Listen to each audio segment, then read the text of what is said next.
Shalom à tous. On va continuer Bezat Hashem aujourd'hui notre sujet principal qui est la Emouna. Et juste pour rappeler l'essentiel de notre étude de la fois dernière, nous avons expliqué que la Emouna en fait c'est l'entraînement, le fait de faire venir, de faire descendre un degré en quel nous croyons. C'est-à-dire si je suis Ma'amin Hashem, si j'ai la Emouna en Akadosh Baruch Hu, je dois en réalité vivre cette Emouna, je dois vivre le divin dans ma vie. Je dois devenir en fait ressemblant au divin dans ce monde. C'est comme si je véhiculais le divin à travers moi. Et nous avons donné la racine du mot Emouna, qui est le mot Amen, qui est en réalité entraîner. Les Amen en hébreu, Imun, c'est entraîner, s'entraîner, faire circuler en fait le degré qui est très élevé que j'amène en fait dans ma vie. À quoi va servir ce degré de Emouna? Car il est essentiel. Sans la Emouna en fait, on ne vit pas véritablement notre identité, on fait des actes. Ça veut dire que Chaz v'Shalom, quelqu'un qui deviendrait religieux, mais qui n'est pas de Emouna véritablement, alors il va faire des actes, mais ces actes vont être relativement extérieurs à lui. Il va mettre les tefilines, mais il ne va pas participer véritablement, en tout cas pas consciemment, à ce qu'il est en train de faire. Alors que la Emouna, l'étude de la Emouna, va l'aider à véhiculer du divin, même lorsqu'il met cette filine, et faire venir plus de divin, plus d'éthique divine dans ce monde. Maintenant, nous allons nous préoccuper de ce qui va se passer à la fin des temps grâce à cette Emouna. Alors, en haut à droite, Besof Hayamim, lorsqu'on arrivera à la fin des temps, Besha'a she'asit ra'ach margisha ki kitsa karev, lorsque les forces négatives vont sentir que sa fin est proche, Vechiyom Hashem ba bo'ir katanu, là il y a une référence à une prophétie, que le jour de Dieu va brûler comme un four. Le prophète dit qu'à la fin des temps, il y aura une chaleur dans le monde va se réchauffer de la lumière d'Akadosh Baruch Hu. Pas seulement de la lumière solaire, mais c'est une lumière divine qui va descendre, apparaître de plus en plus dans le monde, et lorsqu'elle apparaîtra dans le monde, ça va chauffer, dans tous les sens du terme. C'est-à-dire que ça va chauffer, ça veut dire que la lumière d'Akadosh Baruch Hu va brûler ceux qui ne sont pas capables de la contenir. Pourquoi ne seraient-ils pas capables de la contenir? Tout simplement parce qu'ils ne sont pas préparés, ils n'ont pas préparé leurs ustensiles à cette lumière. Comment préparer l'ustensile? Qu'est-ce que ça veut dire? C'est exactement ce que je vous propose ici, c'est l'étude de la Emouna. Ça veut dire, grâce à cette étude de Emouna, l'ustensile de l'homme se prépare à contenir la lumière divine qui arrivera à cette époque-là. Et malheureusement, tous ceux qui s'appellent Reshaim, tous ceux qui ne sont pas des tzadikim vont brûler. Ne seront pas capables de recevoir cette lumière les brûlera.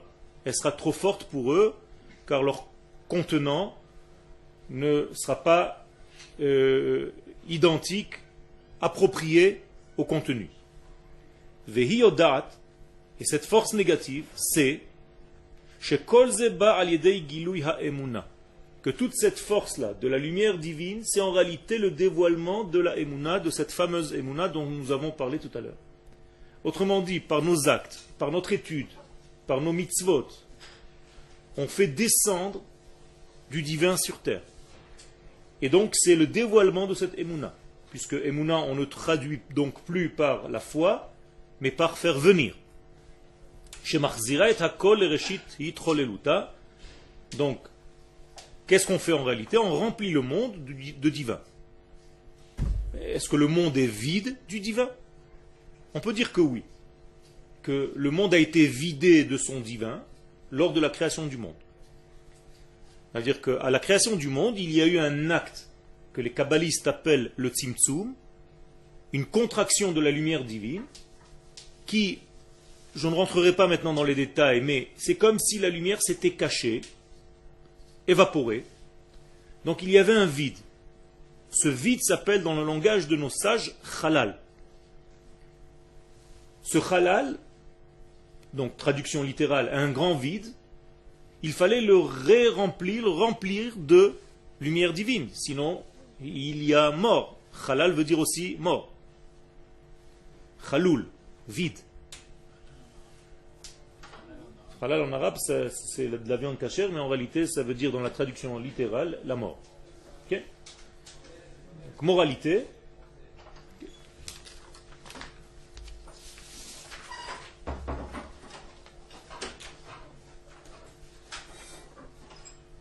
Ce halal doit se remplir de la lumière divine, et cette lumière divine réintègre le monde.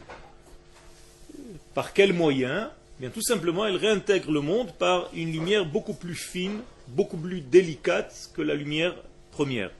La lumière première remplissait le monde d'une manière énorme. Lorsqu'elle s'est retirée, cette lumière, elle a laissé ce vide, elle ne peut plus revenir de sa pleine lumière. Sinon, elle recouvre le monde et c'est fini. On ne peut pas vivre dans la lumière de Dieu, c'est trop fort pour nous. Donc la lumière de Dieu revient dans ce monde par un filet de lumière, Kav Shel Or. Et ce filet de lumière, qui le ramène en fait sur terre? C'est nous. C'est-à-dire par nos actes, par nos mitzvot, par nos ma'asim tovim, par notre existence en tant qu'Israël, nous sommes responsables de faire revenir la lumière de Dieu dans ce monde. Ça veut dire que Dieu revient dans ce monde par le biais d'Israël, au niveau des hommes, par le biais du Shabbat au niveau du temps, et par le biais de la terre d'Israël au niveau du lieu. Il y a 3 degrés par lesquels Dieu revient sur terre, par Israël, par le Shabbat et par la terre d'Israël. Est-ce qu'il y a justement, puisque nous on est les vecteurs, les personnes les éléments qui permettent de dévoiler En tant que peuple, oui. Est-ce qu'il y a une limite à ça? Est-ce que par exemple, il n'y a pas de limite. Au bout d'un certain dévoilement de la lumière, il n'y a pas de limite. Puisque l'infini est infini, le remplissage est infini. Sur terre même? Même sur terre. Ça veut dire que jamais tu viendras à comprendre toute la Torah sans qu'il y ait encore un chidouche. Donc tout le temps, tu vas étudier, tout le temps tu trouveras, sur le même texte que tu es en train d'étudier, tu trouveras encore des chidushim jusqu'à l'infini. Pourquoi? Parce que ça vient de l'infini. Donc ce n'est pas limité. Donc même son retour est un retour infini. Donc ça s'appelle Gilou Yamuna, Shemachzira et Akol Reshit Yitcholeluta, Beofen Shehahitpashtu tiye rak lemadrigat hatov ve'akodesh. Par contre, le monde va changer, puisque la lumière divine va revenir sur terre. Eh bien, en revenant, elle ne fait pas que remplir des vides. Vous comprenez bien que lorsque Dieu revient sur terre, il change tous les lieux dans lesquels il est en train de revenir. Ça veut dire que revenir la lumière sur terre, faire revenir la lumière sur terre ne veut pas dire un déplacement de lumière, mais veut dire un changement de conscience, un changement de morale. Le monde va s'améliorer, les animaux vont grandir de leur niveau, le végétal va grandir, le minéral va changer. Tout aura un changement et Israël, bien entendu, va grandir, l'humanité va grandir. Ça veut dire au fur et à mesure que Dieu rentre dans le monde, l'humanité change. Et tout ce qu'elle contient, c'est-à-dire tout ce que le monde de la création contient, le minéral, le végétal, l'animal et l'homme. Donc tout va monter de niveau.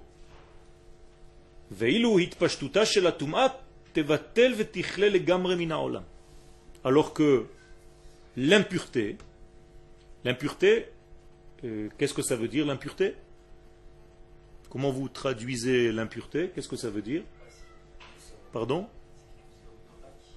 Quelque chose d'opaque. Vas-y, tu es dans la direction. Exactement. D'où tu tires ça? De quel mot tu tires ça? Non, met c'est avec un taf, tamé c'est avec un tête. Atum. Atum qui veut dire en hébreu imperméable. D'accord? Donc atum, aleph, tet mem, c'est la même racine que le mot tamé. Tet mem aleph, dont la racine c'est en fait quelque chose de bouché, d'opaque, d'imperméable. Lorsque quelqu'un se trouve dans un état d'impureté, maintenant vous comprenez ce que ça veut dire. Qu'est-ce que ça veut dire qu'il est dans un état d'impureté? C'est que la lumière de Dieu ne traverse pas, ne passe pas par lui. Il est opaque à la lumière de Dieu. Quand la lumière de Dieu le touche, il y a écran. C'est un écran total. Chas v'shalom. Ça veut dire que cet homme-là ne laisse pas passer la lumière divine et donc il s'appelle mort. C'est pour ça qu'un rachat s'appelle mort même de son vivant. Car il ne fait pas passer la lumière de Dieu. Alors que le tzaddik, il est le véhicule de la lumière de Dieu. Donc, toute l'impureté va disparaître, puisque tout va s'ouvrir.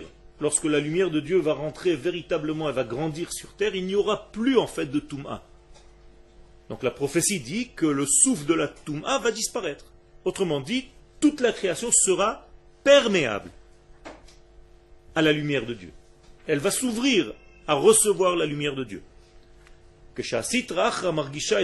Quand le mal, quand la négativité sent tout ce processus qui est en train de se réaliser, elle va se battre pour exister encore un petit peu. Comme quelqu'un qui est blessé, qui sent qu'il va mourir, il va essayer de se déchaîner. Comme un animal blessé, eh bien, cette force négative sent qu'elle est arrivée à son terme, et donc elle est en train de se débattre.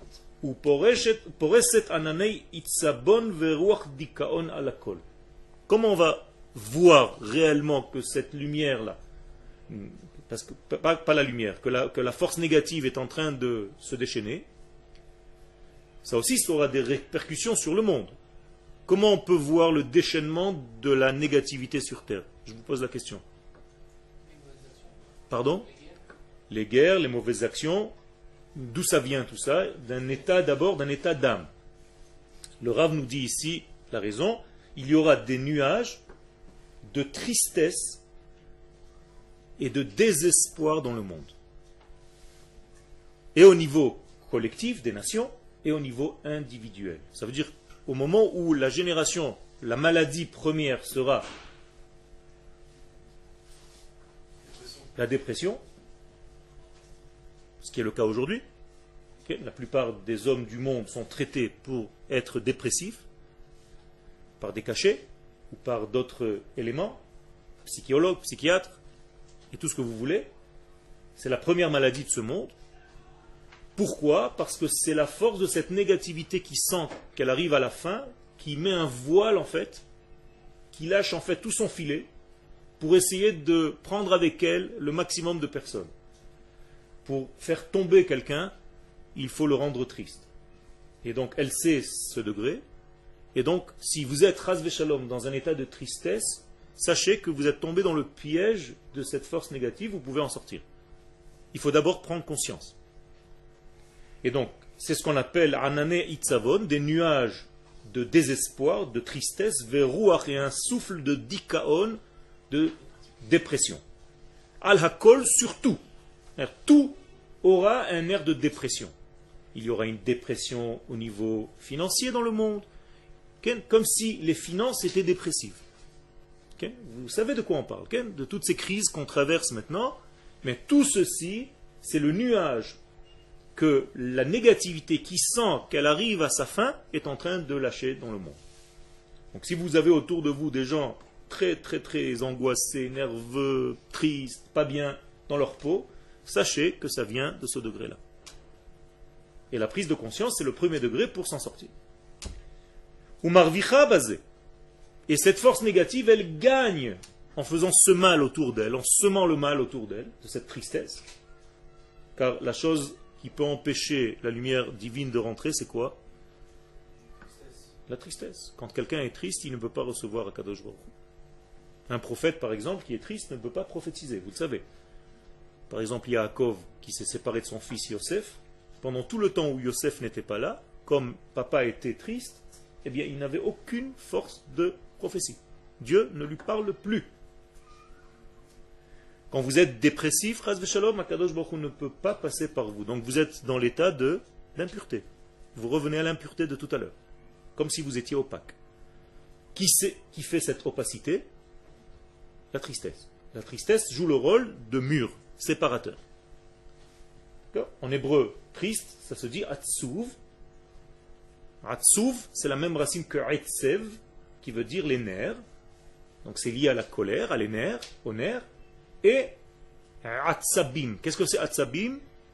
Dans le langage biblique, pas seulement les nerfs ni la colère, mais avoda zara. Avoda zara s'appelle atsabim. Atsabehem kesef vezahav. Leurs idoles sont faites d'or et d'argent. Donc atsabim veut dire avoda zara, veut dire tristesse et veut dire colère, car toutes ces choses-là sont reliées. Quelqu'un qui est coléreux, quelqu'un qui est triste, c'est quelqu'un qui fait de la avoda zara. Il ne sert plus Dieu, il se sert lui-même. Et il est devenu le point central de l'univers, le nombril du monde. Et lorsque quelqu'un devient le nombril du monde, il a fait sortir Dieu de son jeu, c'est lui qui prend la place. Donc au lieu de servir Dieu, il se sert de Dieu. Donc qui est devenu Dieu? Lui. Ça c'est de la avoda zara. C'est un culte étranger à Dieu. À partir du moment où tu sers quelqu'un d'autre que Dieu, tu fais déjà de la avoda zara. Ça peut être toi-même, quel que tu sers. Donc, Umarvicha basé. Et qu'est-ce qu'elle va gagner, cette force négative? Shemit orerim pikpukim vehisusim. Vont se réveiller dans le monde beaucoup de pikpukim et de hisusim. Qu'est-ce que c'est que ces mots un petit peu rigolos? Qu'est-ce que c'est pikpuk en hébreu? Les fakpek, les hasses. Qu'est-ce que c'est que ça? Les doutes. Va réveiller le doute et, vous savez, ce genre de grimace, ouais, bof. Bien, voilà, je vous ai tout dit. Ça veut dire quand tu diras, quand ton expression sera, ouais, bof, concernant la lumière divine, tu es fatigué en réalité du divin sur terre, eh bien, tu es tombé dans ce degré-là.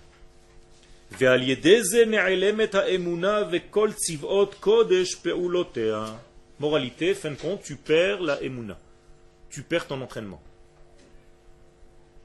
Donc tu n'es plus en forme, tu ne peux plus faire venir le divin, donc la emuna ne joue plus son rôle. Quand on a dit que la emuna c'était faire venir, donc ça ne marche plus, parce que ça ne peut plus marcher. Tu es triste, tu es nerveux, tu es coléreux, et tu es sorti du système. Et tu es dans le doute. Tu es dans le doute comme Amalek. Amalek en valeur numérique, le doute. Okay. Donc quand on est triste, on devient dans un niveau n'importe. Exactement. Donc il y a dans la vidéo les prophètes qui ont été tristes, on était dans un niveau n'importe. Nachon. C'est pas la Touma telle qu'on la connaît, mais c'est une forme de imperméabilité. Tout à fait. Et donc, il n'y a pas de prophétie. Pas de passage de Dieu, pas de parole qu'on peut entendre. Shemikevan sherak as-simcha. Et voilà, maintenant, la réponse, la guérison, parce que nous savons très bien que seulement la simcha, seulement la joie, docha et kol has hisusim va pikpukim leminem. Seulement elle peut repousser tous les doutes, toutes les hésitations. Il n'y a que la simcha qui peut jouer ce rôle. Dans toutes leurs formes. Verak hi, et seulement elle, la joie, donc la simcha, hi mevadet et akol, elle rend tout certain. C'est-à-dire tout ce qui est devenu incertain par la tristesse redevient certitude par la simcha. Est-ce clair? Quand tu es dans l'incertitude, c'est que tu es triste. Et comme tu es triste, tu ne peux plus recevoir la lumière. Donc tu es dans la colère, tu es dans la peine, tu es dans la souffrance, tu es dans la mélancolie, tu es dans la dépression. Et tout ceci t'éloigne complètement d'Akadosh Baruch Hu. Pour revenir à ça, un seul degré, la simcha. La simcha va, au départ, même si elle n'est pas réelle, lorsque tu vas rentrer dans le système de la simcha, elle va tirer vers le haut et elle va te ramener en fait tous ces degrés-là. Sinon, tu vas perdre ta emuna et tu peux te perdre tout simplement, chas v'shalom, sortir du système. Okay. La simcha, c'est une très bonne question. Qu'est-ce que c'est que la simcha? La simcha, c'est pas quelque chose d'extérieur, mais c'est une forme intérieure de jouissance où tu sens, par l'étude, et par un degré qui va t'apporter cette simcha, même une blague, qui va t'apporter un rave pour détendre l'atmosphère de son cours, peut donner une blague pour détendre un petit peu, et à l'intérieur de ça, tirer tout le reste. De la musique.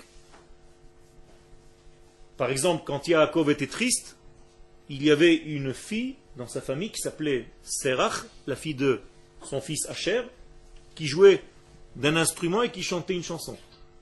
Pour donner une certaine prophétie à Yaakov, même lorsqu'il était bouché, entre guillemets. Ça veut dire que vous avez plusieurs moyens dans ce monde pour atteindre cette simcha. Cette simcha, en réalité, c'est un degré messianique qui se trouve à l'intérieur de nous et qu'il faut toucher. C'est une lumière intérieure qu'il faut toucher. Cette lumière, généralement, elle revient par l'étude.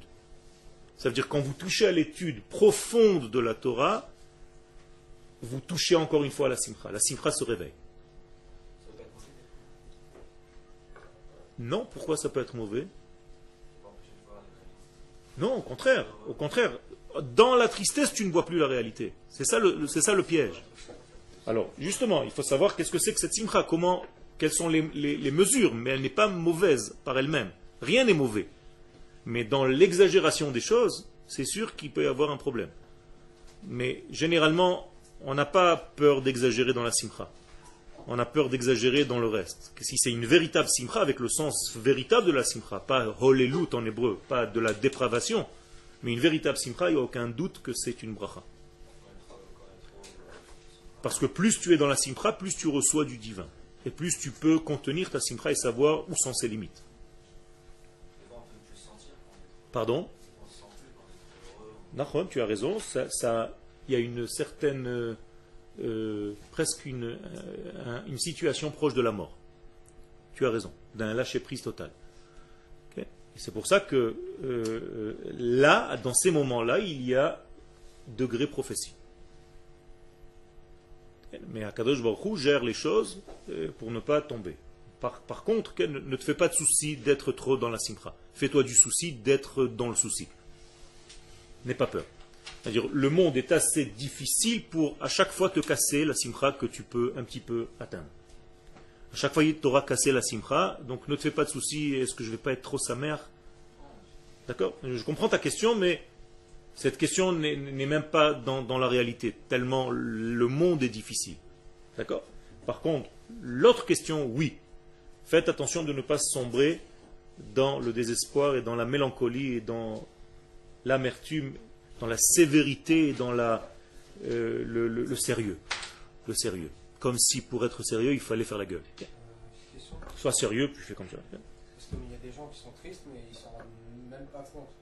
Et comment on peut... C'est ceux qui sont malades et qui ne sont pas conscients de leur maladie. Tout à fait. Donc si tu as des gens comme ça autour de toi, il faut tout simplement faire une chavruta à plusieurs en traitant un sujet de la simcha. Et lui, sans lui faire honte, il comprendra qu'il est en train d'être touché par quelque chose. Mais toi, il ne va pas te soupçonner d'avoir fait exprès. Tu comprends?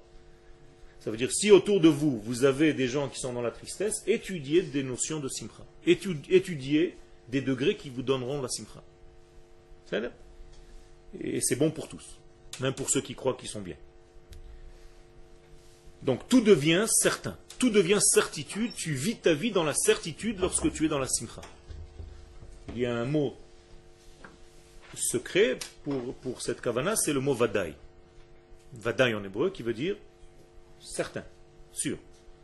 Et ce mot-là n'est pas seulement de l'hébreu moderne, c'est un tserouf, c'est une combinaison de nos sages dans la Kabbalah pour nous dire que ces trois lettres redonnent à l'homme la confiance en lui. Et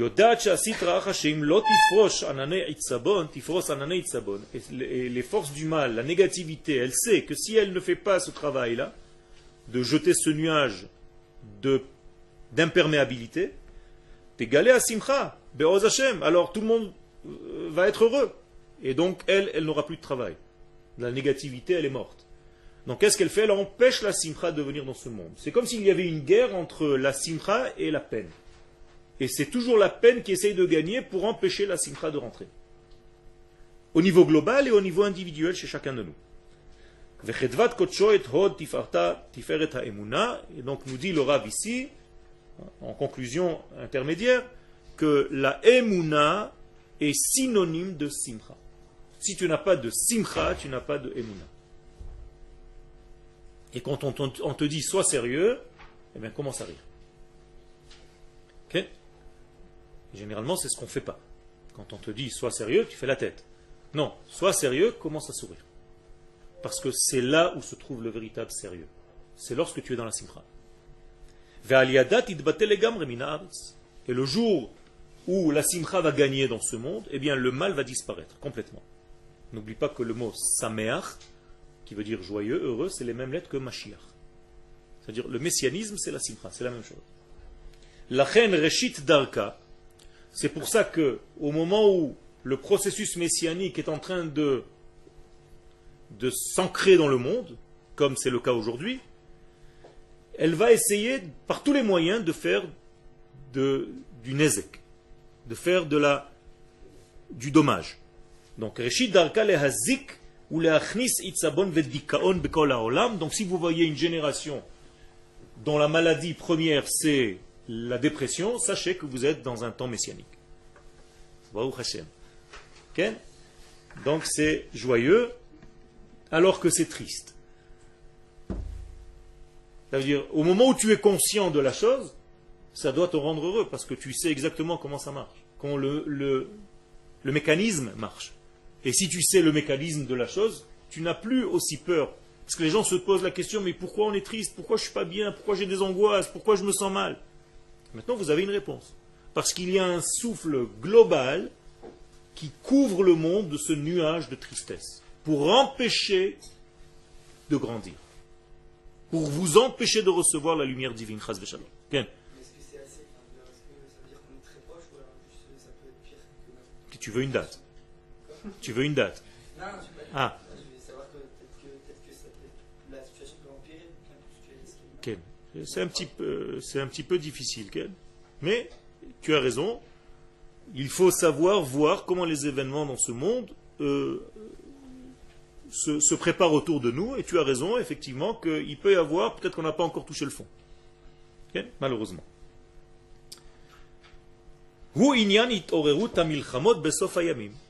Donc ce que tu avais dit tout à l'heure, c'était vrai, c'est les guerres à la fin des temps. Ça veut dire, au moment où les guerres vont se multiplier à la fin des temps, sache que c'est le messianisme qui est très proche. C'est pour ça qu'il y a autant de guerres et autant de terrorisme et autant de négativité dans ce monde. Pourquoi? Parce que c'est cette force négative qui essaie de sortir le monde de son ordre normal. Il n'y a plus d'ordre. Ce sont des groupuscules de terrorisme qui désordonnent le monde. Et lorsque l'ordre n'est plus, tu n'as plus de tranquillité, tu n'as plus de quiétude. Et justement, dit le Rav, parce que tu arriveras à une génération telle que celle-ci, il faut faire un effort encore plus grand, de se revêtir des vêtements de la simcha que vous avez laissés de côté depuis quelques mois. Entre guillemets, sachez-le, pour ceux qui ne sont pas encore mariés, et même pour ceux qui le sont. Un mari qui n'est pas joyeux, sa femme ne le supporte plus. Si vous voulez gagner le cœur d'une femme, il faut que vous soyez dans la simcha. Un homme heureux, un homme qui fait rire, un homme qui sait être joyeux, ça attire le monde féminin. Alors que la femme ne supporte pas un type qui fait la gueule, qui tire la tête, qui est toute la journée dans la tristesse, dans la mélancolie, désespoir, dans son lit, dans ses couvertures. Au bout de quelque temps, elle se dit « Ciao, je vais chercher quelqu'un d'autre ». Donc faites attention, je vous aurais averti d'avance. Ou betov levav, vous voyez, je suis bon avec vous. Ou betov levav lamrot kol hatzarot. Et donc, il faut être avec un bon cœur, garder son bon moral et son bon cœur malgré toutes les difficultés de la vie. Avec tous ces degrés de négativité qui nous bousculent de tous les côtés, toutes les responsabilités, tout ce qui nous tombe dessus, tout ce que... il faut garder le système de la simcha. Faites attention à ça. Parce que lorsque la lumière de Dieu va se dévoiler plus clairement encore sur terre, il va falloir que tu sois prêt. Car si tu n'es pas un ustensile, comme nous avons dit au début du cours, prêt à recevoir cette lumière, tu vas exploser. Donc qu'est-ce que c'est la dépression en réalité? C'est une explosion, mais à l'envers. Une implosion. Ok? Parce que tu n'as pas l'ustensile capable de recevoir. Comment tu peux te préparer à recevoir dans la simcha? La simcha prépare ton corps et ton esprit à recevoir la lumière de Dieu. Donc, Beruach Vadaout, tu vas devenir de plus en plus certain de ce que tu fais, de plus en plus certitude dans ta vie, de plus en plus sûr de tes actes et de ta position. Litrot bazé kol apikpukim, et tu vas jeter de toi tous ces doutes qui t'empoisonnent. Ahisousim et toutes ces négativités dans un autre degré de doute. Veasfekot, encore un autre mot en hébreu, safek, qui vient dire quelque chose qui t'a bloqué, qui t'a arrêté, qui t'a coupé en fait ton cheminement, ton degré de maturation. Venigla kvod Hashem, et alors là tu recevras le kavod d'Akadosh Baruch Hu, la lumière d'Hashem, sa royauté, veraou kol basar yachdav, jusqu'à ce que ta chair voit qui pi Hashem diber, la parole de Dieu. Ça veut dire pas seulement ta neshama va comprendre, même ta chair, tes os. Les os de l'homme doivent être joyeux, car la tristesse l'attrape dans ses degrés intérieurs, dans ses os. Quand quelqu'un a froid dans ses ossements, ça veut dire que ses ossements se sont refroidis du travail de Dieu. Donc il tombe dans cette déprime. En hébreu, etzem ne veut pas dire un os seulement, veut dire aussi l'essence. Okay? Etzem adavar, l'essentiel de la chose. Donc si tes os sont touchés, malheureusement, okay, il est très difficile de revenir. Donc faites attention, kol atzmotai tomar na Hashem ikamocha, faites en sorte de réjouir vos os. C'est pour ça qu'il faut se marier. Car la femme s'appelle Etzem Me'atsamai. Un os de mon os. Car elle a été prise par la côte. Donc la côte de l'homme, il faut qu'il la retrouve, il a la côte. Quand il a la côte, ça marche. Beikveta de Meshicha. Alors nous avançons dans le processus messianique. Au moment où nous arriverons à une période qui s'appelle les talons du Mashiach, que la lumière de la Géoula va commencer à apparaître dans le monde. Ça continue ce qu'on a dit tout à l'heure, parce que la lumière sera tellement grande, les yeux ne seront pas capables de recevoir et de voir cette lumière. Qu'est-ce que vous faites quand il y a une grande lumière, même si c'est une lumière physique? Vous fermez les yeux ou vous mettez des lunettes de soleil. En tout cas, votre iris se ferme, car la lumière est forte. Quand vous rentrez dans une pièce noire, votre iris s'ouvre complètement. Ça veut dire que quand les temps messianiques vont arriver, que la lumière de Dieu est en train de descendre sur terre d'une manière tellement forte, les yeux vont se fermer un petit peu. Et les gens qui ferment les yeux, ils traduisent la lumière en noir. C'est tout simple. Ça veut dire que les choses qui normalement sont de la lumière, eux les verront comme du noir. Vous avez compris? Ça veut dire quoi? Ça veut dire que quand tu n'es pas capable de voir les choses telles qu'elles sont, c'est comme si tu fermais les yeux à ces choses-là, donc on va te donner un regard complètement erroné de cette même chose. Et tu vas voir le mal là où tu étais censé voir le bien. Donc ta vue est complètement désordonnée, à l'envers.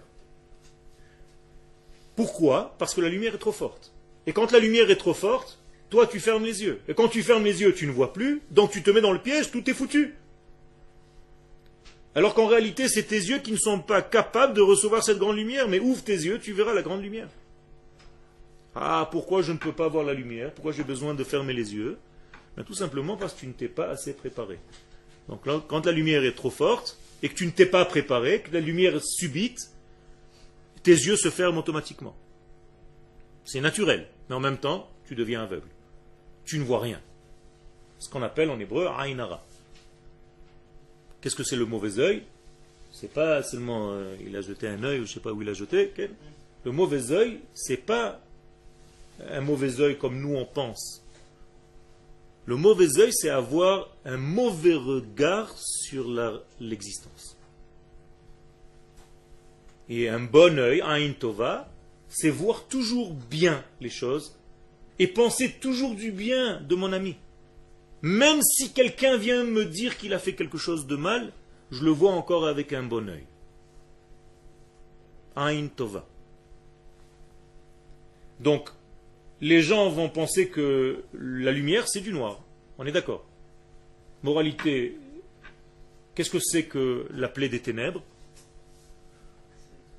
Une trop forte lumière, tout simplement. Alors ne vous étonnez pas qu'en Égypte, il y a marqué que les enfants d'Israël avaient de la lumière, alors que chez les Égyptiens, il y avait du noir. C'est pas que Dieu a coupé le monde en deux. C'était la même chose. Seulement, les enfants d'Israël voyaient lumière, et les Égyptiens voyaient noir. C'est tout. Et celui qui est intelligent, et qui s'est préparé, Yiddom. Qu'est-ce que ça veut dire dom? Un mot dom. Vous étiez à l'armée ou pas encore? Amisdar Yahavor le dom, un mot dom. Dom, ça veut dire tu ne bouges plus, fixe. Qu'est-ce que ça veut dire Yiddom? Ceux qui sont intelligents ne vont pas bouger, ça ne va pas les perturber. Dom Lachem. Ça veut dire que ces forces négatives qui vont te faire voir la lumière comme étant quelque chose de noir, ça ne va pas te perturber, toi. Toi, tu vas continuer à comprendre qu'Akadosh Baruch Hu fait avancer son processus tranquillement. Tu ne vas pas tomber dans la déprime, dans la dépression de tous ceux qui disent il y en a marre, qu'est-ce qui se passe, c'est que de la perversion, ce monde devient pourri, c'est pas une période messianique, qu'est-ce que tu me racontes, on est revenu sur la terre d'Israël, il n'y a que des problèmes. Vous envoyez des gens comme ça pendant des heures et des heures et des heures et des heures, ils peuvent parler. C'est des gens qui ont un mauvais œil sur la vie, chas v'shalom. Faites attention de ne pas faire partie de ces gens-là. Vous voyez comment Akadosh Baruch Hu est en train d'amener sa Géoula et que Baruch Hashem, combien nous avons avancé par rapport à ce que nous étions, ne serait-ce qu'il y a 63 ans. On rasait les murs de Berlin et de Pologne. Okay? On est bien loin de ça, Baruch Hashem. Nous avons une puissance, nous avons une armée, et même s'il y a des problèmes, on avance, grâce à Dieu, ça avance, ça se construit, tout est en train de fleurir. Donc faites attention de ne pas tomber dans le mauvais œil. D'ailleurs, David Amelech nous le dit dans Teilim. Ur'e, Betuv Yerushalayim. Qu'est-ce que ça veut dire Ur'e Betuv Yerushalayim? Fais attention de voir le bien qui se trouve à Jérusalem, pas le mal. Parce qu'on peut voir le mal. Tu peux chercher toujours, tu verras toujours le mal. Okay? Quand vous avez un verre, vous le connaissez, à moitié plein ou à moitié vide. Okay? Alors ceux qui voient le verre à moitié plein, en hébreu ça s'appelle Chacham. Pourquoi? Parce que c'est les initiales. Kos, Chatzi, Melea. C'est les initiales du mot Chacham. Un verre à moitié plein.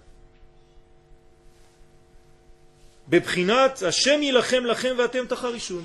Donc quand vous voyez une époque comme ça, soyez dans le calme, dans la sérénité, continuez votre étude, avancez, faites ce que vous avez à faire, aidez votre peuple, aidez votre nation. Kol dumia veshtika et taisez-vous, be'et hahi hi pinui makom leora shel shchina, parce que quand vous vous taisez, que vous n'êtes pas en train de râler, Dieu peut descendre tranquillement. Ça veut dire là où il y a de la râlerie, Dieu ne peut pas descendre. Chaque élément de ta vie que tu as rempli de râlerie, le divin ne peut pas se déposer. Comme ça, vous êtes tranquille. Donc, si vous voulez chasser Dieu de votre vie, râlez. Meilleure solution pour faire fuir Dieu de votre vie. Chas v'shalom. Je suppose que personne ne veut ça. Donc, l'inverse, pour amener Dieu dans votre vie, pour que le divin s'y dépose, préparez-lui le terrain. C'est tout. Et donc, makom panouï le ora shel shchina, c'est ce qu'on appelle la shchina. Shchina, ça vient du mot shachen, voisin. C'est Dieu qui devient voisin de ma personne, de mon monde. Donc, laissez-lui la place pour descendre. Les mandat kol amei haaretz. Et c'est pas pour nous que nous faisons ça. C'est pour que les nations du monde tout entière, toutes, sachent, kol amei haaretz, tous les peuples de la terre, qui Adonai hu Elohim en od, qu'il n'y a qu'un seul Dieu et personne d'autre, et rien d'autre. Ça veut dire que nous sommes responsables de ce travail en préparant un terrain d'atterrissage pour le divin. C'est tout. Voilà le résumé de notre vie. C'est facile, non? Ça a l'air simple. Être dans la simcha, ne pas être dans l'angoisse, tu as tout gagné avec ça. Si vous arrivez à faire ce travail-là, qui paraît tout simple, hein, mais c'est tout le travail de notre vie parce que l'angoisse, elle vient, elle mord petit à petit. Et au bout de quelque temps, tu es dans ton lit, dépressif, et tu te demandes pourquoi. Ça ronge. Et la simcha, c'est dur à gagner. Mais faites l'effort de rentrer cette simcha dans votre vie, tout va changer, et vous allez aider votre peuple véritablement.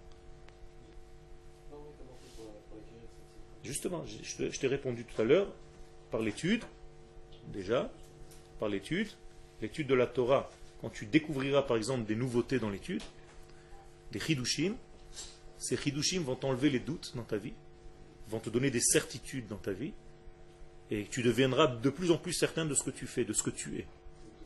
Et donc de plus en plus joyeux. Parce qu'il n'y a aucune joie comme enlever les doutes. En simcha kehatarat asfekot. Pardon, au contraire. Tu te rassembles au monde. Et tu fais en sorte que les autres soient joyeux avec toi. Tu génères la simcha pour toi et pour les autres. Il faut que tu deviennes un homme qui propage la simcha dans le monde. Pour propager la lumière divine. Imagine-toi, tu te déconnectes du monde. Donc tu commences à être sérieux. Donc tu fais la tête. Est-ce que vous vous rapprochez? Dites la vérité vous-même. Je vous pose une question. Vous vous approchez d'un homme qui fait la gueule tout le temps ou d'un homme qui rigole tout le temps? De qui vous avez envie d'être copain? De quelqu'un qui est joyeux. C'est un kiff d'être à côté de lui. Il y a toujours des blagues, on rit toujours, on est bien.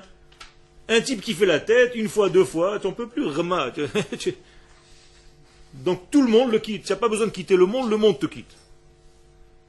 Donc, moralité, au contraire, pour attirer et pour propager, il faut être dans la simcha. Même un enseignant qui est trop sec dans son étude et qui est tout un bout de fer, il n'y a rien qui passe. Il n'y a pas de chaleur. Donc il faut faire très attention. Très attention à ce phénomène. Encore une fois, dans votre couple, dans votre vie intérieure, avec vos copains, et dans tous les domaines de votre vie. Okay. Tu t'es senti concerné par la simcha, par la déconnade, toi. Ouais. Ouais, c'est bien. Quand tu parlais d'angoisse, quand on a des angoisses, c'est souvent des éléments extérieurs qui viennent nous mettre ça. Bien sûr, moi je peux être quelqu'un de tout le temps joyeux et avoir plein de problèmes. C'est cette plaque. Pour voir la simcha dans chaque chose. C'est ça le travail. C'est ça le travail. C'est de voir dans le noir la lumière. Vous avez une fête bientôt pour ça. Hanouka. Hanouka, c'est exactement ça. Voilà, je viens de vous dire tout ce que vous devez savoir sur Hanouka. Pas plus que ça. Amener de la lumière là où il fait noir. C'est tout. C'est pour ça qu'on allume les veilleuses de Hanouka au moment où la nuit commence. Ça veut dire pas seulement la nuit du temps, mais la nuit dans ta tête. Là-bas, allume tes lumières. Exactement. C'est pas que tu relativises, c'est que tu vois les choses avec plus de recul et tu les inclus dans un processus complet. Et tu verras qu'en réalité, ce n'était pas aussi mauvais que ça, parce que si tu regardes exactement que le ponctuel, alors c'est vrai qu'il est mauvais, il te paraît mauvais. Par exemple, j'avais une histoire, moi, il y a 20 ans, à l'armée, qui me paraissait la fin du monde. Et quand je la regarde aujourd'hui, je me dis, Baruch Hashem, grâce à cette chose-là, je suis devenu ce que je suis aujourd'hui. Donc, moralité, ça t'aide à grandir. Et rappelle-toi de ce que tu croyais comme quelque chose de foutu il y a quelque temps, et qui aujourd'hui, Baruch Hashem, avec le recul, tu te dis grâce à Dieu qu'Akadosh Baruch Hu m'a sauvé de ce degré-là. Sur le moment, c'est dur. Donc, maintenant que tu sais, maintenant que tu as appris, maintenant que tu as étudié, tu as plus d'armes pour combattre ce degré lorsqu'il approchera. Et ne plus tomber facilement dans le piège. Quelqu'un qui est Baal Nisayon, qui a déjà de l'expérience, il peut savoir, il commence déjà à voir avancer. Quand tu es malin, tu commences à le voir approcher de loin, comme il te dit, c'est extérieur. Donc, quand il commence à rentrer en toi, Adkan, Shalom, je sais maintenant te reconnaître. Ça fait déjà 20 000 fois que tu m'as eu. Stop. Okay. Stop à l'angoisse. Il faut faire des panneaux. C'est le vrai panneau de notre temps. Okay. Dai la atzabim. Faites un sticker comme ça, on va coller dans les voitures. Dai la atzvut. Dai la dikaon. Okay. Sympa, non?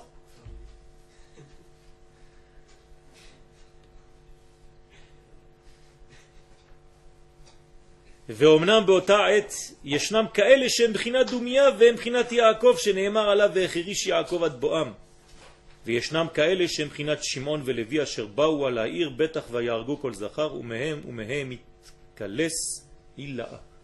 Alors il y a deux manières d'appréhender, de se mettre face à cette négativité qui va être dans le monde, ou être comme le papa Yaakov ou comme Shimon et Lévi. Le papa Yaakov, qu'est-ce qu'il a fait quand on a rendu impur Dina? Il s'est tué. Sa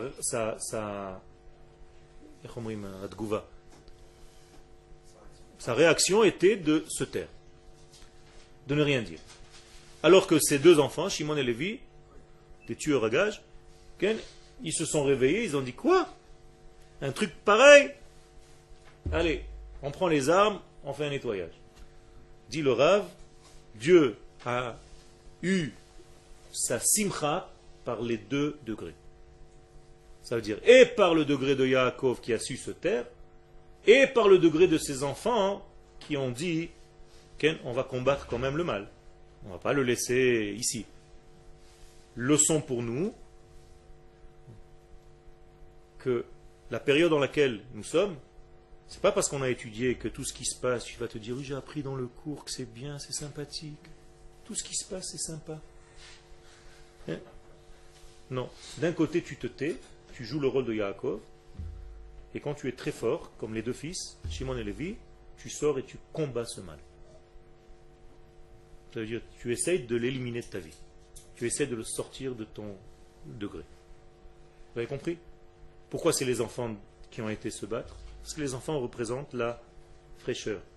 Le papa, c'est déjà la sagesse. Donc le papa, il se tait, il réfléchit beaucoup. Mais en attendant, les enfants peuvent quand même agir. En nous, nous avons le côté vieillard et le côté jeune. Le côté vieillard, il doit réfléchir et le côté jeune doit agir. On est d'accord?